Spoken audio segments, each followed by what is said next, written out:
وقت لوگوں میں تعصب اور تشدد در آیا ہے اور لوگ اپنے ذاتی معاملات کو اپنی ذاتی پسند ناپسند کی بنا پر لوگوں کو دین سے خارج کرنے کا ٹھیکہ لیا ہوا ہے۔ اس لیے میں یہ بات کہہ رہا ہوں کہ بجائے اس کے کہ سارے لوگ جذبات میں آ کر ہر کام کرتے رہیں اور اپنی مرضی سے دین نافذ کرنے کا ٹھیکہ لے لیں، تو یہ نہ کریں، وہی کریں جو جناب رسول اللہ صلی اللہ علیہ وسلم کی تعلیمات ہیں۔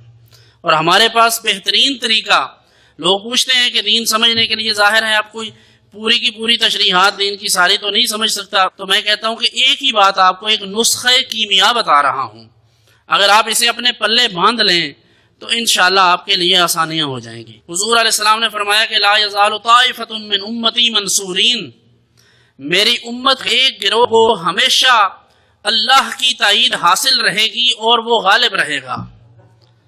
آپ کائنات میں نظر دوڑا لیجئے، اس وقت جو مسلمان ہیں ان میں سے سب سے زیادہ ماننے والے لوگ کن شخصیات کو مانتے ہیں اور سب سے زیادہ مؤثر کن کی تعلیمات ہیں، اور وہ حضرات اولیاء کرام ہیں، صوفیاء کرام ہیں۔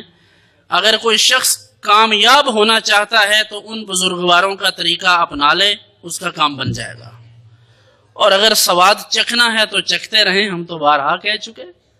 اگر پھر ذائقہ چکھنا ہے ہر نئی چیز کا تو کہتے ہیں کل جدید لذیذ، ہر نئی چیز مزیدار ہوتی ہے تو چیک کرتے رہیں، ٹیسٹ آتا رہے گا، نتائج بھگتتے رہیں، آفٹر شاکس آتے رہیں گے، پھر روز روز آپ تڑپیں گے، بلبلائیں گے اور مختلف باتیں کریں گے۔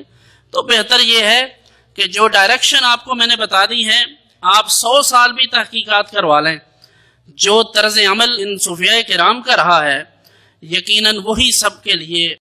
دین کی بات پھیلانا صدقہ جاریہ ہے، ثواب کی نیت سے ویڈیو کو شیئر ضرور کیجیے۔ جزاک اللہ۔